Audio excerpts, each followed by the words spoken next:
আসসালামু আলাইকুম। যে আজকে চলে আসলাম আমরা হচ্ছে বিখ্যাত ঐতিহ্যবাহী 100 বছরের পুরনো সলপের ঘোল খাওয়ার জন্য। এটা অনেক পুরনো একটা ঘোল। এটা হচ্ছে বেদবাড়িয়া গ্রামের সাদেক আলী খান, উনি প্রথমে এটা শুরু করেছিলেন। এখন তৃতীয় প্রজন্ম চলতেছে। এটা 100 বছরের পুরনো একটা প্রতিষ্ঠান।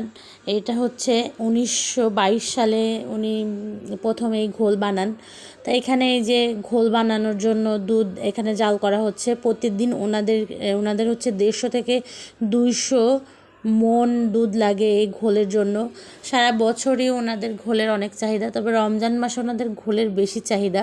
তাই এই যে দুধ প্রস্তুত করতেছে ওনারা ঘোলের জন্য, যে এই বড় বড় সসপ্যানে করে দুধ জাল করতেছে ওনারা 7 থেকে 8 ঘন্টা ধরে এই দুধটা জাল করে। এই যে লাল কালারের যে দুধগুলা এইটা দিয়ে হচ্ছে ঘোল বানায়, আর এই যে সাদা যেটা সেটা দিয়ে হচ্ছে ওনারা মাঠা বানায়। তো এখানে মাঠা ঘোল দুইটাই জনপ্রিয়। তা আমরা ঘোল খাওয়ার জন্য গিয়েছিলাম। এই ঘোলের স্বাদটা একটু অন্যরকম, অনেক সুস্বাদু এবং অনেক টেস্ট এই ঘোলটা। তাই এই যে এখানে ওনারা একটা পানির হাউস বানাইছে, যে দুধগুলা যখন জাল করে করে একদম 100 কেজি থেকে 40 কেজিতে হয়ে যাবে, তখন ওনারা এই যে পানির ভিতরে বড় বড় মানে পাতিলের ভিতরে অর্ধেক অর্ধেক করে দুধ দিয়ে এটাকে ভালো করে ঠান্ডা করে মানে সারা রাত্রের জন্য রেখে দেবে। রেখে সকালের দিকে যে এই ঘোলগুলা হচ্ছে একটু দই মতো হয়, দই থেকে একটু পাতলা হয়। তারপরে এই যে ব্লেন্ডার, বড় এই ব্লেন্ডার ব্লেন্ড করে নিয়ে যে ঘোল, এটাই যে আমরা ওখানে গিয়ে এই ঘোলটা খেয়েছিলাম। এত মজা, এই ঘোলটা অনেক সুন্দর।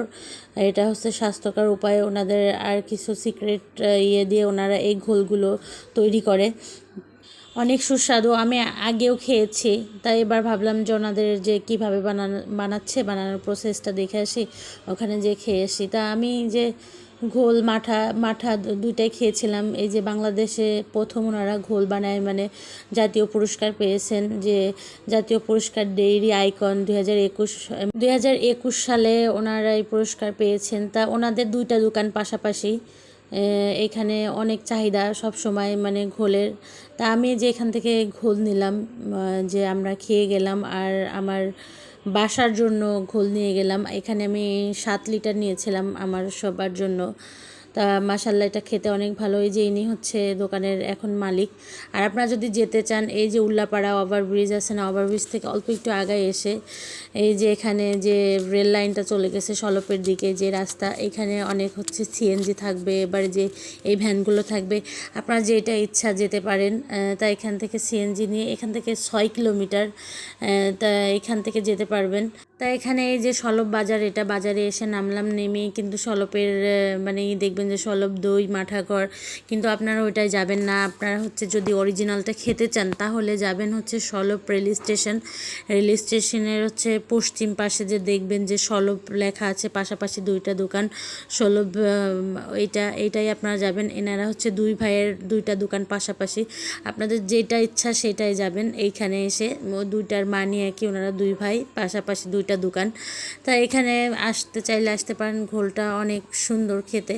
তা এখানে হচ্ছে এই যে সিরাজগঞ্জের যে সলপের রাস্তাটা এত সুন্দর, মানে এদিকের মানে পরিবেশটা এত ভালো লাগছে, আমার অনেক ভালো লাগছে। যে এখানে উপরে হচ্ছে রেল লাইন, নিচে মাঝখানে রাস্তায় পাশের দিকে জমি আর সবুজ, মানে এত দারুণ লাগছে যা বলার মতো নয়। তো সবাইকে অনেক ধন্যবাদ আমার ভিডিওটা দেখার জন্য। আল্লাহ হাফেজ।